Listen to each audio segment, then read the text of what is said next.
18 horas. Notícias de Manaus, Amazonas, Brasil e do mundo. Agora na Mix. 6 horas em ponto em Manaus. Boa noite pra você em 100,7. Boa noite pra você na sintonia certa. Você que está aí no melhor Mix do Brasil. Estamos juntos mais uma vez, começando mais uma edição do programa 18 horas. A notícia e a informação, os destaques do dia pra você até às 7 da noite. Nesta quarta-feira, dia 2 de fevereiro, o ano é 2022. Carimilhão, tudo bem? Tudo certinho com você? Boa noite. Tudo nos trinques. Muito boa noite, tudo na Carlão. paz. Boa. Tudo ótimo, muito boa noite para você que acompanha a programação aqui da Mix Manaus. Estamos juntos, é isso aí, a partir de agora até às 7 da noite aqui no programa 18 horas. Já agradeço a sua companhia. Nos trinques é o novo, né, Karine? Adoro, todos os trinques. 6 e 2. 18 horas. Vamos aos destaques do programa 18 horas desta quarta-feira. Bandidos armados assaltam pacientes na UPA José Rodrigues, no bairro Cidade Nova. Os profissionais de saúde são vítimas também frequentes dos criminosos dentro das unidades hospitalares. Manaus registra maior número de sepultamento de vítimas da Covid-19 num único dia em 2022. Tribunal de Contas suspende o concurso da PM do Amazonas por irregularidades no edital. 6 horas e 2 minutos ainda, hein? Você está no melhor Mix do Brasil e nós estamos começando mais uma edição do programa 18 horas até às 7 com você e com as principais notícias do dia. 18 horas. Olha o terror, hein? Infelizmente, e a violência estão cada vez mais presentes em Manaus. Depois de uma viatura da polícia ter sido metralhada em frente ao Fórum de Justiça, de um corpo esquartejado encontrado no centro da cidade, de um homem metralhado numa das avenidas mais movimentadas de Manaus, de furtos em veículos num evento da Secretaria de Segurança Pública. Ontem, mais uma unidade de saúde foi alvo de assaltantes e também de tiroteios. Carlão, e desta vez a ação dos bandidos foi na unidade de pronto atendimento da Cidade Nova. Os bandidos armados assaltaram os pacientes que estavam aguardando atendimento médico e foram vítimas dos bandidos, ficaram no meio de um tiroteio dos bandidos com segurança da unidade de saúde. Karine, no mês de janeiro foram pelo menos 3 assaltos a unidades de saúde aqui em Manaus, só no mês de janeiro. No dia 21, trabalhadores e pacientes de uma UBS no bairro Ouro Verde foram agredidos e assaltados por ladrões. 9 dias depois, bandidos furtaram a fiação e os condicionadores dos aparelhos de ar-condicionado do Laboratório de Saúde da Zona Leste, no mesmo terreno da Policlínica Dr. Antônio Conte Teles, que também foi atacada por criminosos no último dia 24 de janeiro. Olha, e toda essa insegurança tem, é claro, aterrorizado as pessoas e vem trazendo traumas para os profissionais de saúde. A repórter Nathalie Moraes conversou com alguns deles e traz os detalhes e nós vamos conferir agora. Pandemia, atrasos salariais, falta de equipamentos de proteção e insegurança. Essa é a realidade dos profissionais de saúde aqui da nossa cidade, que agora estão assustados com a onda de violência dentro das unidades de saúde registradas nos últimos dias. Foram 5 ataques registrados só esse ano. O clima é de insegurança.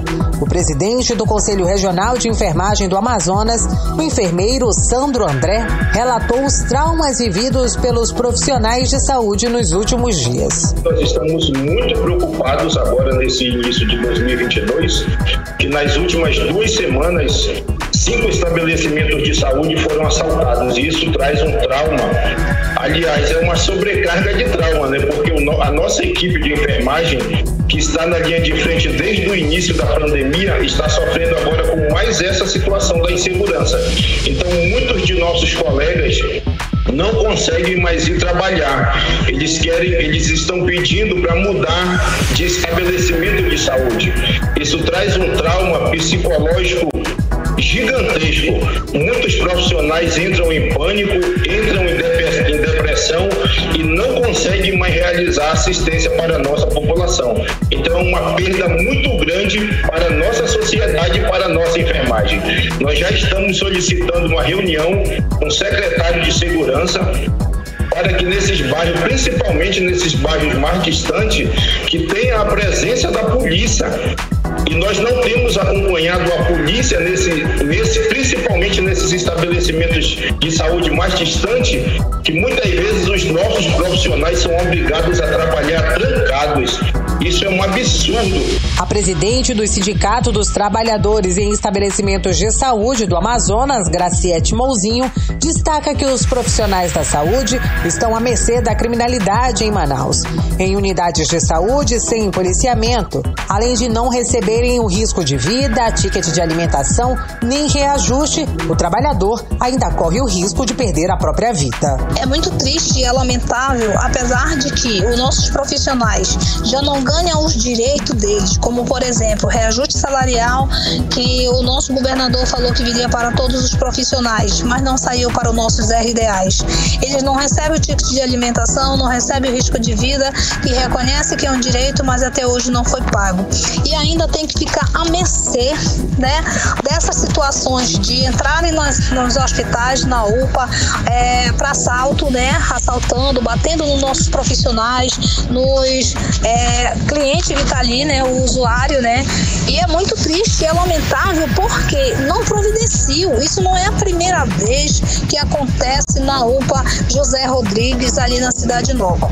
Já aconteceu outras vezes deles serem atacados, vocês sabem muito bem disso, e nenhuma providência foi tomada. Além do assalto à unidade de pronto atendimento José Rodrigues, na Cidade Nova, zona norte de Manaus, na noite desta terça-feira, durante o mês de janeiro, ao menos 3 assaltos a unidades de saúde foram registrados em Manaus. No dia 21 de janeiro, trabalhadores e pacientes da Unidade Básica de Saúde Sila Santos, localizada no bairro São José Operário, na Zona Leste, profissionais de saúde foram agredidos e assaltados por criminosos. 9 dias depois, os bandidos furtaram a fiação e os condicionadores e os aparelhos de ar-condicionado do Laboratório Distrital de Saúde, também na Zona Leste, que fica no bairro São José, no mesmo terreno da Policlínica. Dr. Antônio Conte Teles, também atacada por criminosos no último dia 24 de janeiro. Nathalie Moraes para o 18 horas. Você está ouvindo 18 horas. Bom, a situação realmente é caótica, tá? Ninguém mais se sente seguro nessa cidade, é uma realidade, tá? As ações dos criminosos, mais que duplicaram. Nós não sentimos o Estado, a gente que mora aqui há muito tempo, a gente que vive aqui, a gente nunca sentiu o Estado numa situação tão violenta, com a criminalidade tomando conta. As ações dos criminosos, como eu falei, mais que duplicaram aqui. E hoje o Amazonas é um dos mais violentos do país, com taxa de homicídio de 47,5 assassinatos para cada grupo de 100 mil habitantes, enquanto que a média nacional é de 20 homicídios. Olha que diferença. Em relação a 2018, a taxa de homicídios no estado praticamente duplicou, refletindo a explosão da violência, tanto na capital quanto no interior do estado.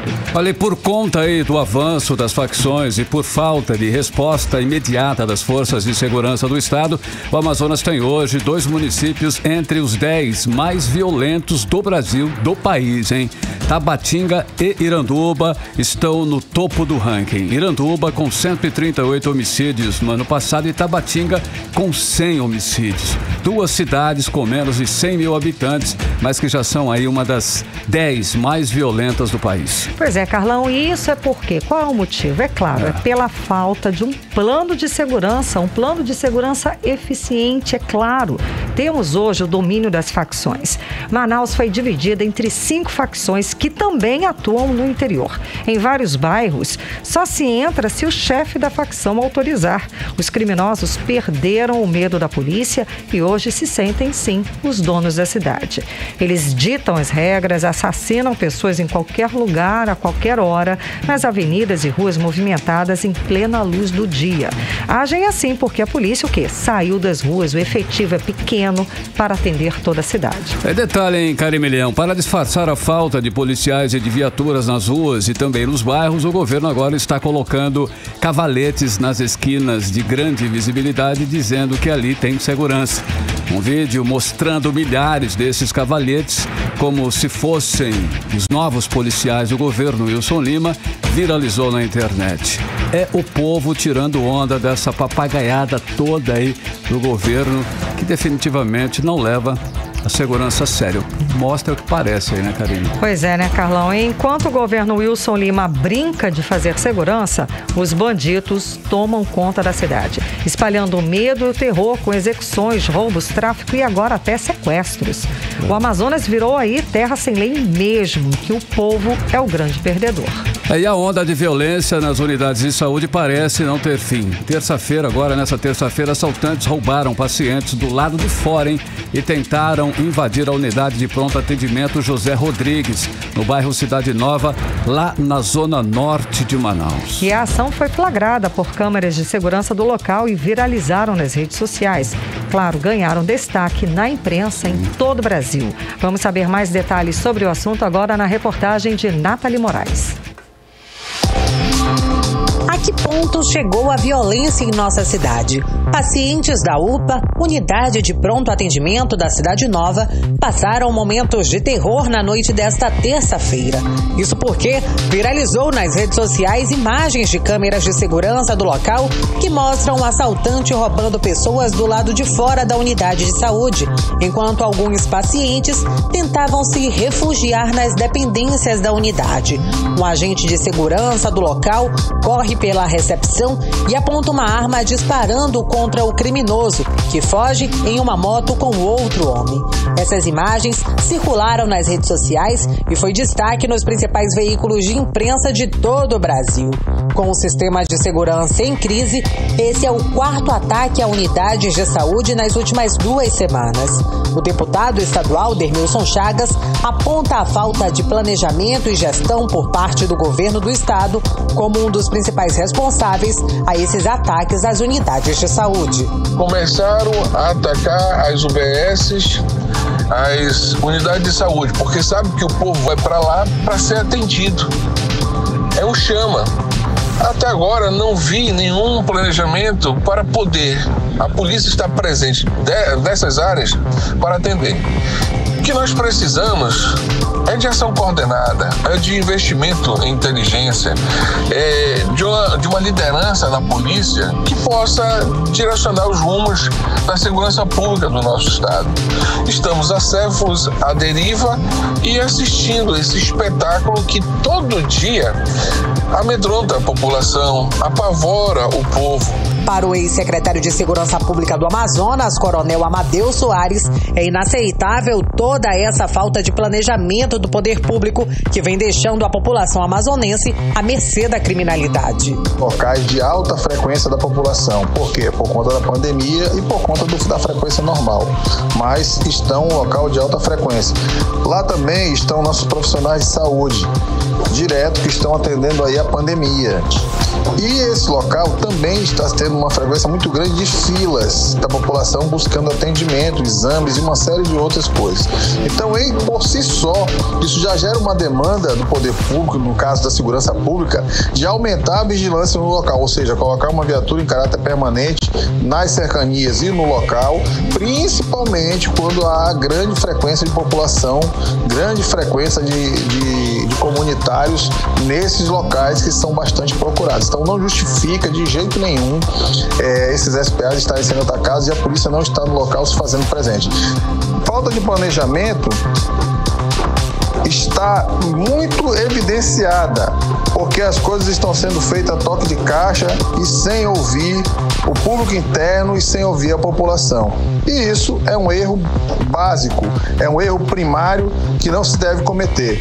Eu, aqui na condição de morador da cidade de Manaus, concita o governo a pelo menos ouvir a população, porque isso é uma coisa inaceitável. Em nota, a Secretaria de Estado de Saúde informou que ninguém ficou ferido. A direção da unidade informou que a segurança foi reforçada, a polícia foi acionada e que prestará todos os esclarecimentos para auxiliar na resolução do caso. A Polícia Civil do Amazonas informou por meio da delegada Magá Pires, titular do 27º Distrito Integrado de Polícia, que as equipes do DIP já estão em procedimentos investigativos em torno do caso. Nathalie Moraes para o 18 Horas.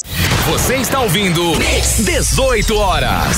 Olha, realmente a situação não está nada fácil aqui no nosso estado. O número de homicídios no Amazonas explodiu no ano passado, no terceiro ano da gestão do governador Wilson Lima. O aumento foi de 56%. Esse é o número, 56% em todo o estado e 63% aqui na capital, aqui em Manaus, Karine. Pois é, Carlão, e esses números são oficiais, tá? São da própria Secretaria de Segurança do Amazonas e acabaram de ser postados lá no site de notícias da Mix Manaus, 18horas.com.br.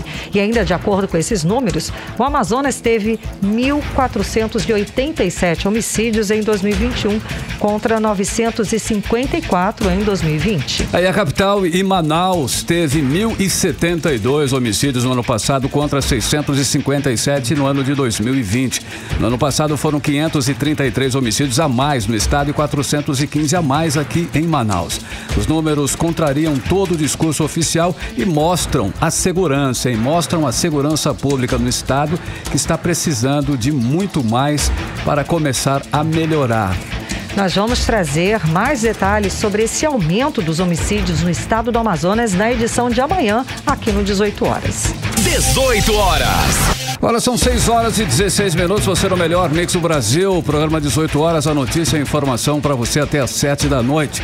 Olha só, acreditem se quiser, o município de Benjamin Constant, que fica na fronteira do narcotráfico, não tem o serviço 190-190 ativo, ou seja, as pessoas não têm como chamar a emergência da polícia, que é o número mais utilizado quando você está numa situação difícil, não é isso, Karine? Exato. Ou seja, aí, o município também não tem ainda o 192, o 192, que é o Disque SAMU, que é para ambulância. São dois números essenciais que eles com certeza devem estar sim funcionando a todo vapor. Deveriam, não é, Carlão? Sim. E exatamente por isso, o Ministério Público do Estado instaurou um inquérito civil para apurar a falta desses telefones. O agravante é que a cidade fica na região da Tríplice Fronteira, área de alto fluxo da entrada de drogas e armas aqui no Brasil. E claro, a ausência do Estado facilita e muito a atuação das facções criminosas que são bem atuantes. O repórter Héctor Silva tem mais detalhes sobre essa decisão aí do promotor. O Ministério Público do Amazonas instaurou o inquérito civil para apurar a falta de habilitação dos telefones 190 e 192 no município de Benjamin Constant, na região do Alto Rio Solimões, extremo oeste do Amazonas. A cidade está localizada na chamada Tríplice Fronteira Amazônica, com o Peru e a Colômbia, lugar de alto fluxo de entrada de drogas e armas no Brasil, e onde a ausência do Estado facilita a atuação de facções criminosas. O inquérito foi instalado pelo promotor de justiça de Benjamin Constant, Eric Nunes Novaes Machado, que em seu documento afirma que o poder público tem o dever de estimular a expansão do uso de redes e serviços de telecomunicações pelos serviços de interesse público em benefício da população. Segundo ele, a situação em Benjamin Constant pode configurar deficiência em serviço de relevância pública. A reportagem do 18 Horas procurou o prefeito de Benjamin Constant, David Bemergai, que confirmou a ausência de habilitação dos telefones 190 e 192 na cidade.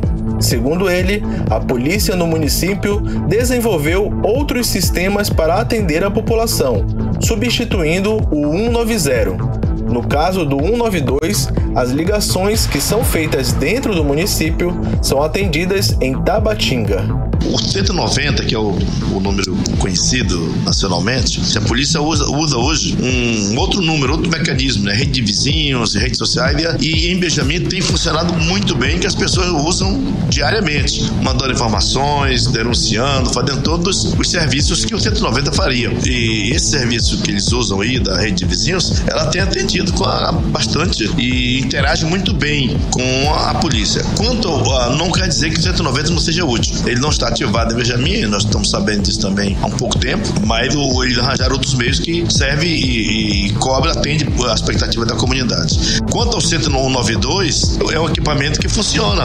Agora, o SAMU, a base do SAMU, não fica em Benjamin Constant. Nós temos o posto do SAMU aqui, mas a base central de regulação é em Tabatinga. Quando liga 192, cai lá e eles orientam e dão os comandos para o SAMU local em Benjamin fazer o atendimento. Então, o serviço 192 funciona sim.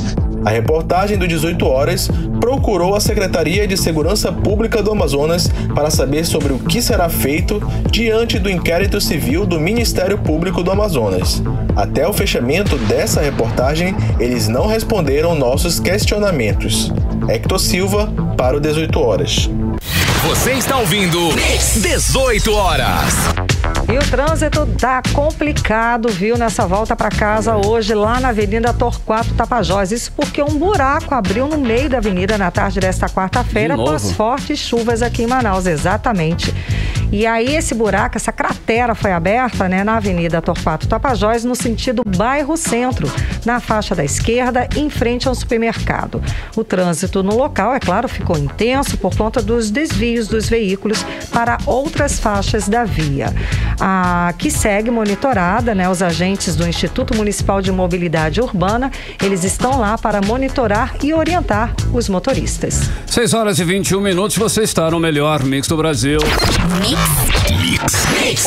E o prefeito de Manaus, o Davi Almeida, anuncia investimento de 1 bilhão e 300 milhões de reais este ano em obras como viadutos e passagem de nível, ônibus elétrico e parada com ar-condicionado, Karime Leão. Davi Almeida também anunciou aumento no valor do auxílio aluguel para R$ 600 e reajuste de 100% no valor do ticket de alimentação dos servidores da Prefeitura de Manaus. Na mensagem anual de abertura do ano legislativo na Câmara Municipal, o prefeito também prometeu terceirizar o serviço nos distritos de obras. Olha aí, a repórter Odineia Araújo acompanhou o retorno dos trabalhos lá no Legislativo Municipal e tem agora os detalhes pra gente. A abertura do ano legislativo na Câmara Municipal de Manaus contou com a presença, além do prefeito Davi Almeida e dos vereadores, do governador Wilson Lima, do presidente da Assembleia Legislativa do Amazonas, deputado Roberto Cidade, e de representantes de órgãos como o Tribunal de Contas do Estado, Ministério e Defensoria Pública, Procuradoria da República e Exército, entre outros. De acordo com o regimento interno, apenas o prefeito de Manaus ocupou a tribuna para ler sua mensagem anual com balanço do ano passado e as previsões para o ano em curso. A exemplo do governador Wilson Lima, em sua mensagem na Assembleia Legislativa ontem, o prefeito Davi Almeida também iniciou o discurso falando da pandemia e da cheia histórica de 2021. Já para 2022, o prefeito Davi Almeida anunciou investimentos de 1 bilhão e 300 milhões de reais e destacou que já tem em caixa 1 bilhão de reais para ser usado. Nós temos tudo isso planejado, tudo isso em contratação, buscando a execução. Então, se 2021, que foi um ano difícil do ponto de vista sanitário, orçamentário, financeiro, nós fizemos todo o dever de casa, juntamos todos os recursos, já temos recursos em caixa para investir de mais de 1 bilhão de reais.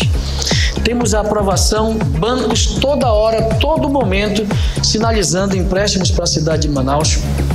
Vamos endividar a cidade de Manaus o mínimo possível. porque com a economia que nós estamos fazendo, será possível construir muito. Uma das áreas que receberá investimento é a mobilidade urbana. Ele anunciou a construção de 5 viadutos e passagem de nível esse ano, dos 11 previstos até 2024. 2 passagens de nível serão construídas na Avenida das Torres, uma próximo ao Emoan, outra na Bola do Produtor e outra na Avenida Brasil, além do alargamento do trecho da Djalma Batista, que vai da Unip até o Aeroclube. Davi Almeida também anunciou a aquisição de ônibus elétricos e semáforos inteligentes que reduzirão o tempo no trânsito. O prefeito prometeu ainda novos ônibus e muita fiscalização no transporte alternativo.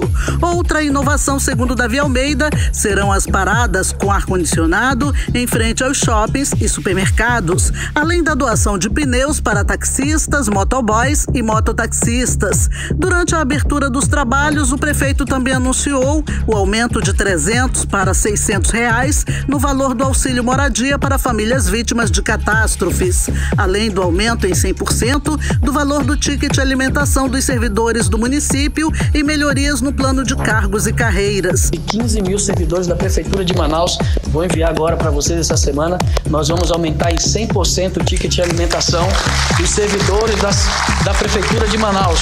Todos os servidores que recebem ticket serão contemplados e nós vamos aqui dessa forma aumentar e melhorar as condições dele, além de esse ano trabalhar esse ano ainda para que nós possamos discutir o plano da Prefeitura de cargos, carreira, remuneração, outros são vencimentos. Nós vamos melhorar, igualar. A partir desse ano também, os distritos de obras da Prefeitura de Manaus, que sempre foram conduzidos pela administração pública, passam a ser terceirizados, a exemplo da limpeza pública. O escândalo do aumento de 83% no valor do cotão, que elevou a verba de gabinete de 18 mil para 33 mil reais, sequer foi tocado na abertura da sessão pelo presidente Davi Reis. Se depender dos vereadores Amon Mandel e Rodrigo Guedes, o tema será levantado na sessão de amanhã. Odinei Araújo para o 18 horas. Você está ouvindo 18 horas. Bom, e atenção, o conselheiro do Tribunal de Contas do Estado, Ari Moutinho, suspendeu o concurso da PM no Amazonas. A medida é cautelar e foi tomada depois de serem identificadas irregularidades no edital.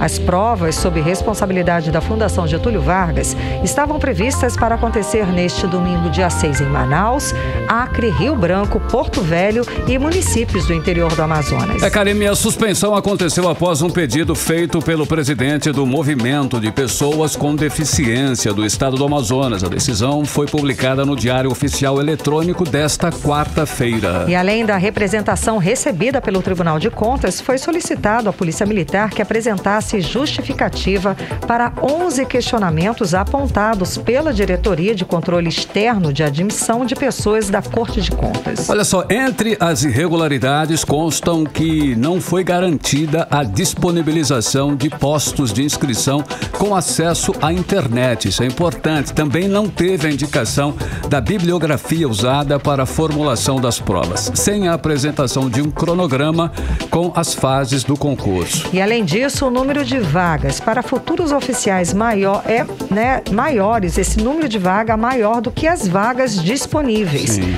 Remuneração para 3 cargos maiores do que os previstos em lei e ausência de reserva de vagas para pessoas com deficiência. O Tribunal de Contas apontou ainda que no edital não há previsão de prova discursiva, redação em língua portuguesa e provas de títulos para todos os cargos, além de não relacionar as disciplinas que seriam de conhecimentos básicos e de conhecimentos específicos. Para o órgão técnico do Tribunal de Contas, a escolha de capitais do Acre e de Rondônia para a realização das provas não foi baseada em critérios impessoais, além de não se justificar técnica e economicamente. Para o conselheiro Ari Moutinho, a não suspensão do certame antes da realização das provas poderia causar danos tanto à administração quanto aos praticantes, correndo o risco de uma decisão posterior se tornar ineficaz. eficaz. Na decisão publicada, além da suspensão das provas, foi determinado que o comandante-geral da PM do Estado do Amazonas, Coronel Vinícius Almeida, apresente resposta e documentos comprobatórios das justificativas no prazo máximo de 15 dias. 18 horas. 6 horas 29 minutos, você no melhor mix do Brasil e ainda hoje, aqui no 18 horas. Nesta terça-feira, Manaus registrou o maior número de sepultamentos de vítimas da Covid-19 este ano. Esse é o nosso assunto em instantes. 18 horas. Muito bem, agora, nós vamos conferir tempo e temperatura depois de um dia chuvoso. Hoje choveu praticamente o dia todo. Nós vamos conferir tempo e temperatura para esta noite de quarta-feira. Tempo e temperatura é com você, Karime Leão. Previsão do tempo. Bom, a chuva deve continuar, isso segundo informações aqui do Clima Tempo, tá? As chances de chuva são de 90%. A temperatura mínima fica em 24 graus, a máxima não deve passar dos 32 graus. E a umidade relativa do ar fica entre 64% e 92%. Mix. O nível do Rio Negro baixou mais 4 centímetros de ontem para hoje. Registra agora lá no Porto de Manaus a marca de 23 metros e 94 centímetros.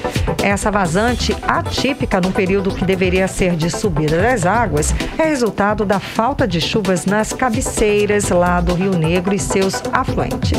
Mix. E as aulas, As aulas nem começaram, mas parece que nós aí já vamos ter manifestação dos professores estaduais, Karime Leão. Exatamente, Carlão. A categoria está insatisfeita com os salários. E a jornalista Artemisa Gadelha está aqui para conversar com a gente e explicar mais a respeito deste assunto. Muito boa noite, Artemisa. É isso mesmo? A aula nem começou, mas já tem protesto dos professores. Isso mesmo, Karime, e já falo por quê. Boa noite para você, boa noite, Carlão, boa noite a todos os ouvintes do 18 horas. Os professores do Amazonas têm o 7º pior salário inicial do país, dados do CONSAD, Conselho Nacional de Secretários de Educação. Para se ter uma ideia, o salário médio do professor de escola pública do estado do Amazonas, em outubro de 2021, é de R$ 2.960,57. O ranking dos maiores salários é liderado pelo Distrito Federal com o salário de R$ 5.167,64. Que diferença, Karime, Carlão? É bastante. Nossa. Dá uma cesta básica. Quase o dobro. Né? Quase o dobro, né? Então, a categoria se uniu e vai fazer, sim, uma manifestação nessa quinta pela manhã, em frente à SEDUC, Secretaria de Estado de Educação do Amazonas, no Japim, zona sul da capital amazonense. Em comunicado, a ASPROM, Sindicato dos Professores e Pedagogos das Escolas Públicas de Manaus, informa que espera ser recebido pela Secretaria de Educação do Estado, a Maria Josefa, já que o ASPROM não conseguiu em outras ocasiões, como explica o professor Lambert Melo, ele que é coordenador de comunicação do ASPROM sindical. Vamos então acompanhar e ouvi-lo aqui no 18 horas. Porque nós já enviamos documentos, ofícios, no início do mês de janeiro, no dia 11 de janeiro, solicitando audiência e nós não tivemos resposta para esse ofício. Além do ofício do dia 11 de janeiro, nós estivemos presencialmente na semana passada, na terça-feira passada, presencialmente lá na SEDUC, buscando ser recebido pela secretária para nós conversarmos e também não tivemos sucesso. Então, a Assembleia Geral da categoria deliberou que, para tentar forçar aí essa abertura de diálogo, nós vamos realizar esse ato público lá na sede amanhã. E nós queremos dialogar a respeito da nossa database, da nossa campanha salarial. Você está ouvindo 18 horas. Ouvimos então o professor Lambert Melo, ele que é coordenador de comunicação do Asprom Sindical. Quais são essas reivindicações?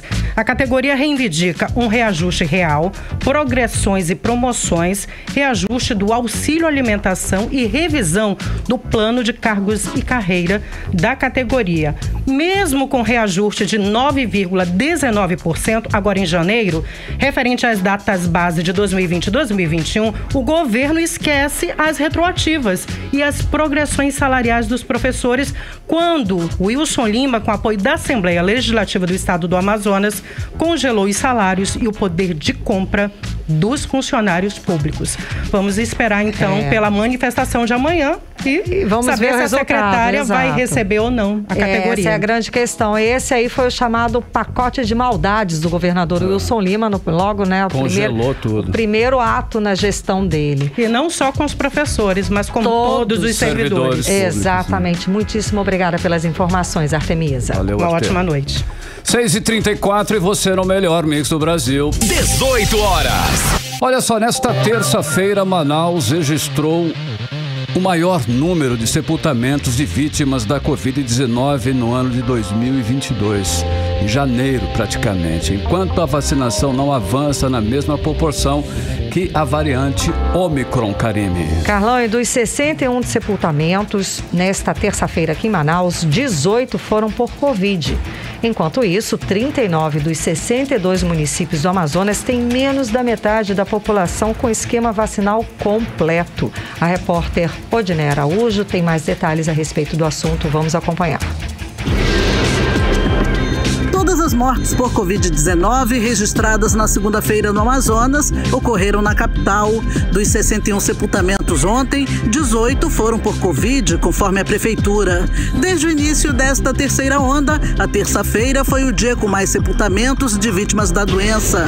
Durante a leitura da mensagem anual, hoje na abertura dos trabalhos legislativos, o prefeito Davi Almeida disse que em janeiro a capital registrou mais de 100 mortes por Covid. Ainda assim, o número foi bem menor que janeiro do ano passado e graças à vacinação contra a doença. Para que vocês tenham uma ideia, em janeiro do ano passado, os números que temos da prefeitura são 2.167 pessoas que foram sepultadas por Covid em Manaus na onda de 2021 em janeiro. Esse ano, esse mês de janeiro, nós tivemos 111 pessoas. Qual a diferença, governador? A vacina. A vacina está fazendo a diferença, está salvando vidas, salvou vidas. Se nós formos falar alguns percentuais, nós vamos perceber que a vacina é o diferencial, é o escudo, é a proteção da população e isso a Prefeitura de Manaus fez de uma forma magistral. Mas enquanto Manaus comemora 85% de pessoas com esquema vacinal completo ou com a segunda dose aplicada, 39 municípios do interior têm menos da metade da população com esquema completo, segundo dados divulgados pela Fundação de Vigilância em Saúde.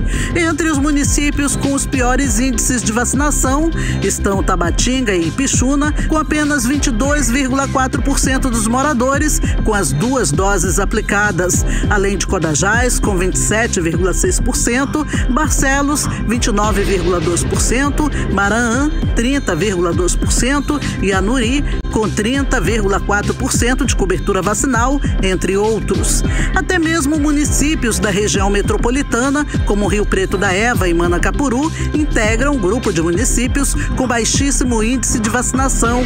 Rio Preto tem apenas 38,7% e Manacapuru 45,9%.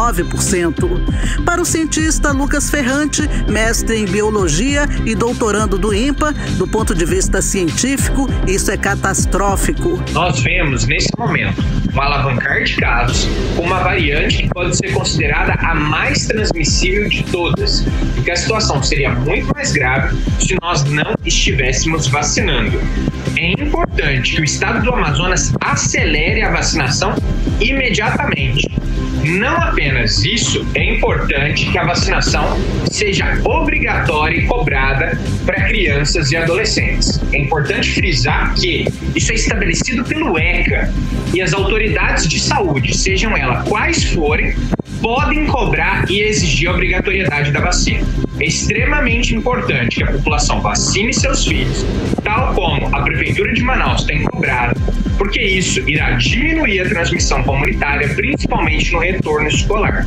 É importante deixar claro que o Amazonas vive uma terceira onda de Covid-19 e pode alcançar índices alarmantes. Sobre a vacinação de crianças, inclusive, o prefeito Davi Almeida disse ontem que Manaus tem uma das menores adesões do Brasil entre crianças de 5 a 11 anos. Até ontem, eram apenas 17% das crianças nessa faixa etária vacinadas. Ele, inclusive, defendeu a cobrança do passaporte da vacinação na volta às aulas da rede municipal. É bom que se diga que a taxa de transmissão da Covid no Amazonas é a maior do Brasil nesse momento, num patamar de 2,04%. Isso significa que cada 100 pessoas contaminadas pode passar a doença para outras 204. Odneia Araújo para o 18 horas. Você está ouvindo 18 horas. Agora em Manaus, 6 horas e 39 minutos. Vamos direto para Brasília conversar com o correspondente do programa 18 horas, o jornalista Carlos Eduardo Matos. Carlos Eduardo, boa noite. Começou o ano, não é? Começou o ano ontem. O que será a prioridade no retorno das atividades parlamentares na Câmara e no Senado? Conta pra gente quais são os temas que vão dominar aí esse início do ano legislativo. Boa noite. Boa noite, Karime. Boa noite, Carlão. Boa noite a todos. Prioridades serão as reformas, Karime. A promessa do Senado, principalmente, é votar a reforma tributária e na Câmara votar a reforma administrativa.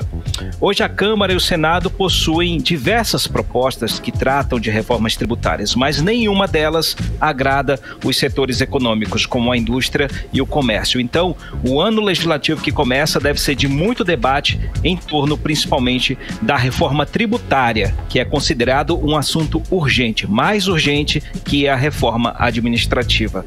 O governo quer arrecadar, mas o setor produtivo quer pagar menos impostos nesse momento. E tem a PEC dos combustíveis, Karime, apresentada pelo governo, que o presidente da Câmara, Arthur Lira, deve fazer um esforço para tentar acelerar a tramitação dessa proposta. Essa PEC altera a lei do ICMS para permitir a redução da alíquota para os combustíveis. Esse tema gera uma divergência entre os governadores. Em vez de mudar as regras do ICMS, uma parte quer que seja aprovado um fundo de compensação para tentar amortecer, digamos assim, os impactos dos sucessivos aumentos de preço dos combustíveis. Alguns líderes partidários estão tentando emplacar também a votação do projeto de lei que regulamenta o piso salarial da enfermagem, mas a isso depende de muita conversa com a base aliada do governo. Como você disse, Karime, voltou 100% hoje às atividades, com o retorno do Congresso Nacional, teve cerimônia de reabertura, solenidade de reabertura dos trabalhos, com a presença do presidente Jair Bolsonaro, do presidente do Congresso Nacional, Rodrigo Pacheco, do presidente do STF, Luiz Fux, e do presidente da Câmara, Arthur Lira. Nesse grupo aí, tem 2 presidenciáveis, por isso a solenidade deu lugar a palanque político. Bolsonaro usou parte da fala dele para mandar um recado ao seu principal adversário, Lula, o ex-presidente Lula, e também um recado ao TSE. Vamos ouvir o que ele disse. Os senhores nunca me verão vir aqui nesse parlamento pedir para regulação da mídia e da internet. Eu espero que isso não seja regulamentado por qualquer outro poder. A nossa liberdade acima de tudo. Também nunca virei aqui para anular a reforma trabalhista aprovada por este Congresso. Afinal, os direitos trabalhistas continuam intactos no artigo 7º da Constituição. Você está ouvindo 18 horas. Aí foi parte da fala do discurso do presidente Jair Bolsonaro no retorno das atividades parlamentares. Carlos Eduardo. Exatamente, Karime.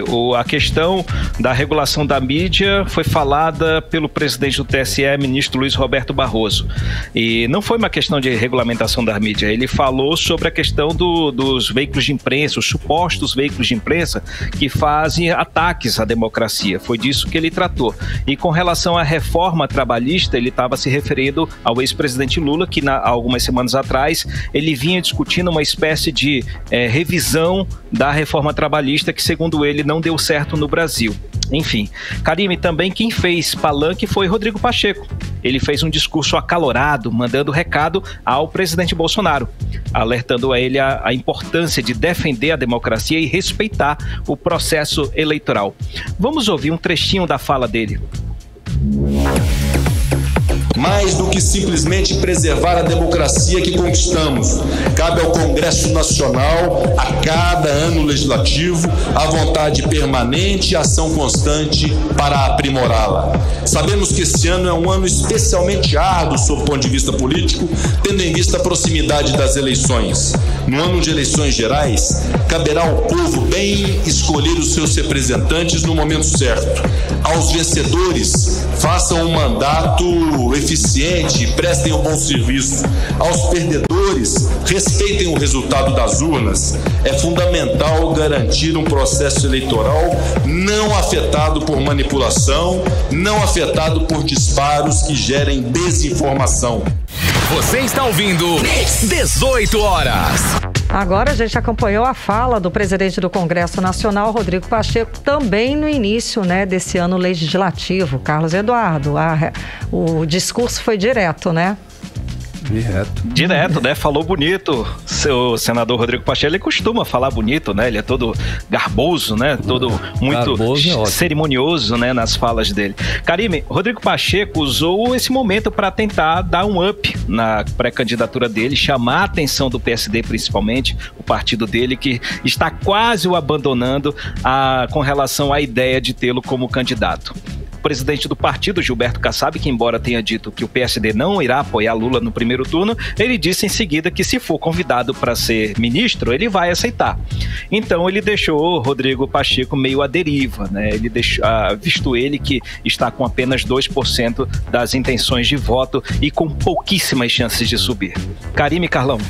Ei, Cadu, hoje saiu mais uma pesquisa eleitoral daquelas que mostra a redução da vantagem de Lula sobre Bolsonaro. Quais são aí as notícias da corrida rumo à sucessão presidencial, Cadu? Carlão, a cada 15 dias o Instituto Poder Data vai soltar uma pesquisa de intenção de voto. E hoje saiu mais uma pesquisa indicando a liderança isolada do ex-presidente Lula com 41% dos votos válidos. Porém, Carlão, foi percebida uma queda nessa liderança. Na última pesquisa, há 15 dias, Lula tinha 42% dos votos. Bolsonaro tinha 28% dos votos. Agora ele tem 30%. E Lula tem 40%. Ou seja, embora esteja dentro daquela margem de erro, a pesquisa concluiu que a vantagem de Lula sobre Jair Bolsonaro desceu um pouquinho, desceu de 14% para 11%, mas é uma queda. No caso da chamada terceira via, a pesquisa segue apontando um empate técnico entre Sérgio Moro e Ciro Gomes, ambos com 7%. Destaque para Ciro Gomes, que há 15 dias estava com 3% e agora está com 7%. Avançou bastante Ciro Gomes. Carlão e Karime, o resultado dessa pesquisa até que animou o comitê de campanha de Bolsonaro, que está enfrentando uma barra para tentar colocar o presidente na casa dos 30% e tentar emplacar um segundo turno. Essa semana, ele recebeu um choque de realidade. No caso, o presidente Bolsonaro recebeu um choque de realidade. Os apoiadores dele encomendaram pesquisas de opinião junto aos eleitores do Bolsonaro. E o resultado foi uma série de críticas ao presidente, principalmente com relação ao posicionamento dele sobre as vacinas.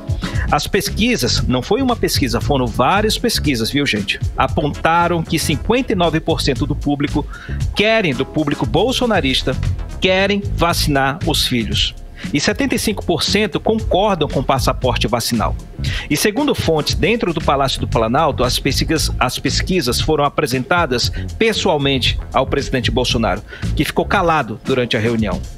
Quem sabe pode vir aí uma mudança no discurso com foco na campanha. Sim. E ainda falando sobre eleições, Carlão, o vice-presidente Hamilton Mourão deve sair do partido dele, o PRTB. As lideranças já dão como certa a saída dele. Provavelmente o seu próximo partido será o Republicanos, mas o martelo deve ser batido só em fevereiro. E o PSDB e o MDB, Karime e Carlão, estão negociando a formação de uma federação partidária. A informação foi confirmada pelo presidente nacional do PSDB, Bruno Araújo, que deu a informação lá no Twitter. E segundo ele, seria o ressurgimento de uma poderosa força de centro que mudaria o jogo das eleições presidenciais. Mas ambos os partidos têm candidatos, no caso a senadora Simone Tebet, pelo PMDB, e o governador de São Paulo, João Dória, pelo PSDB. Ambos têm aí menos de 3% das intenções de voto. Vamos então aguardar e ver como deverá acontecer essa fusão. Carlão e Artemisa. Queridão, oi. Vamos aguardar e ver muita coisa há de acontecer, não é, Carlos Eduardo? Agora explica pra gente o seguinte, o INSS, ele anunciou que a prova de vida dos aposentados deixa de ser presencial, vai deixar de ser presencial. Explica pra gente o que vai acontecer. Artemisa, essa notícia é muito boa e esperada. Lindão, né? Porque... Oi Lindão, hoje sou eu, Karime Leão. Desculpa, Karime. Desculpa, Karime. Agora que eu percebi, força do hábito, viu? Sim, você lógico. Fora, minha querida. Me perdoe, Karime. Vamos lá. Karime, essa notícia é muito boa, né? E esperada até, porque o comparecimento presencial do idoso até uma agência do INSS para mostrar que ele está vivo não era só um constrangimento, mas era um desrespeito para com a condição física da pessoa idosa, né? Uma desumanidade. Já saiu muita reportagem mostrando o idoso tendo que subir até o segundo andar, carregado em maca até para poder mostrar que está vivo e ter o direito à aposentadoria. E hoje o governo federal anunciou mudanças na prova de vida para aposentados e pensionistas. E uma dessas mudanças é o fim do comparecimento presencial para dar a prova de vida. A partir de hoje, esse processo vai ser digital, feita a partir do cruzamento da base de dados do INSS, usando dados de órgãos do governo, das prefeituras, dos estados e também bases de empresas, como bancos e agências de fomento. Esse processo ainda está em fase de aprimoramento, viu, Karime? O objetivo é que a prova de vida deverá ser feita apenas pelo celular, com o envio de uma foto. Essa medida, Karime e Carlão, vai beneficiar 35 milhões de idosos, que todos os anos vão até a agência do INSS provar que estão vivos. A comprovação presencial continua valendo, viu? Mas ela é opcional a partir de agora. Mas eu duvido que alguém vai lá passar por esse calvário de novo, viu? Volto com vocês. Karime e Carlão. Muitíssimo obrigada pelas informações. Boa noite, bom trabalho. Tchau, Karime, um abraço. Tchau. Valeu, Carlão. Tchau, tchau. Valeu. 6h51, você no melhor mix do Brasil. 18 horas. Olha, na semana passada, a Polícia Rodoviária Federal apreendeu em Roraima mais de 3.000 testes rápidos de Covid-19 desviados da Secretaria Estadual de Saúde aqui do Amazonas. Um dia depois da apreensão do material, o coordenador da Central de Medicamentos do Estado foi afastado do cargo, conforme noticiamos, inclusive aqui no 18 horas, Karime. Exatamente, Carlão. E hoje o repórter Héctor Silva conversou com o delegado titular da especializada de combate à corrupção. Sem citar nomes, o delegado afirmou que os envolvidos estão sendo investigados pelo crime de peculato, que é quando o funcionário público se apropria ou desvia um bem público. Vamos aos detalhes agora na reportagem de Héctor Silva. Wilson Lima não tem escolhido bem alguns dos seus gestores. A prova disso é que depois de nomear, em novembro de 2021, o empresário e farmacêutico Eric Barbosa de Carvalho Araújo como coordenador da SEMA, Central de Medicamentos, Wilson Lima o afastou de seu cargo, depois da Polícia Rodoviária Federal apreender em Roraima mais de 3.000 testes para a Covid-19 que pertencem à Secretaria Estadual de Saúde. Eric já vinha sendo investigado pela CPI da Saúde da Assembleia Legislativa de Roraima, antes de ser nomeado por Wilson Lima. O empresário e a empresa dele, a Femax Serviços e Comércio Eireli, foram incluídos na lista de pedidos de indiciamento do relatório final da CPI em Roraima, aprovado em dezembro do ano passado. Eric é citado por crime de licitação, improbidade administrativa, tráfico de influência, corrupção ativa, impedimento, perturbação ou fraude de concorrência, organização criminosa e crime de lavagem ou ocultação de bens, direitos e valores. Sem citar nomes, o delegado responsável pela investigação do caso, Guilherme Torres, disse que há pessoas sendo investigadas pelo crime de peculato. Determinei a instauração do inquérito policial que tramita na DECOR, Delegacia Especializada em Combate à Corrupção. Algumas diligências também já foram determinadas aos investigadores de polícia dessa especializada. Já temos alguns suspeitos. O inquérito policial foi instaurado pelo crime de peculato. Em contato com a Delegacia de Roraima, já solicitei que fosse requisitado a perícia no material e providenciando já o retorno desse material ao estado do Amazonas. Perguntado sobre como está o andamento das investigações, o delegado Guilherme Torres disse à reportagem do 18 Horas que as diligências estão em andamento e que não poderia entrar em mais detalhes, pois as investigações são sigilosas. Hector Silva, para o 18 Horas. Você está ouvindo 18 Horas. Em instantes, aqui no 18 Horas, o drama da aposentada Maria da Silva Reis, de 102 anos, em busca de atendimento nas unidades de saúde do governo do estado, parece ter chegado ao fim. É o nosso assunto daqui a pouco. 18 Horas. Oi, agora nós vamos conferir a previsão do tempo, em tempo e temperatura para amanhã. Amanhã é quinta-feira. Vamos saber aí os detalhes, em tempo e temperatura com Karime Leão. Previsão do tempo. Segundo informações do Climatempo, a previsão amanhã é de sol com muitas nuvens durante o dia, períodos de nublado com chuva a qualquer hora. A mínima prevista é de 23 graus, a máxima não deve passar dos 31 graus. As chances de chuva são de 90% e a umidade relativa do ar fica entre 68% e 94%. Mix. Olha o drama da aposentada Maria da Silva Reis, de 102 anos, hein? Em busca de atendimento nas unidades de saúde do governo do Amazonas, parece ter chegado aí finalmente ao fim, depois que a situação dela foi denunciada nas redes sociais, Karime. Pois é, Carlão, a dona Maria Reis estava internada no serviço de pronto atendimento no bairro Galileia, em Manaus, sem alimentação especial desde o último domingo, mas somente hoje conseguiu ser transferida para o Hospital Dr. Platão Araújo, na zona leste da cidade. Vamos saber mais detalhes sobre o assunto agora com a repórter Artemisa Gadelha. Artemisa, finalmente parece que esse drama chegou ao fim, não é mesmo? O pior, Karime, é que não chegou ao fim. Olha, a aposentada Maria da Silva Reis, de 102 anos, passou 3 dias sem alimentação adequada. Vou repetir, 3 dias sem comer. Carlão, Karime e ouvintes, a afirmação é da neta da paciente, Aline Andrade da Silva, que está acompanhando a avó desde o início desse drama, e isso tudo começou no domingo. Ela só conseguiu transferência nesta quarta-feira para o Hospital Platão Araújo, na zona leste de Manaus. Ela aguardou todo esse tempo no SPA da Galileia, também na zona leste. E a transferência só foi atendida porque a denúncia da família da paciente acabou viralizando nas redes sociais. E quando a paciente chegou ao Hospital Platão Araújo, olha só, a gente pensava que essa história tinha chegado ao fim, né? Mas o problema não terminou. Ela foi transferida sem que o hospital tivesse um leito sequer. Vamos ouvir a neta da paciente, Aline Andrade da Silva? Chegamos aqui, não tinha leito. A SPA transferiu a gente sem ter leito. Os médicos não queriam aceitar. Nós ficamos aqui porque o médico disse que a gente podia ficar na maca no corredor. Agora ela precisa fazer uma tomografia, né, para saber o que realmente aconteceu com ela. E essa tomografia precisa ser sedada. E mais uma vez aqui a gente passa por outra luta, que aqui não tem anestesista para fazer isso.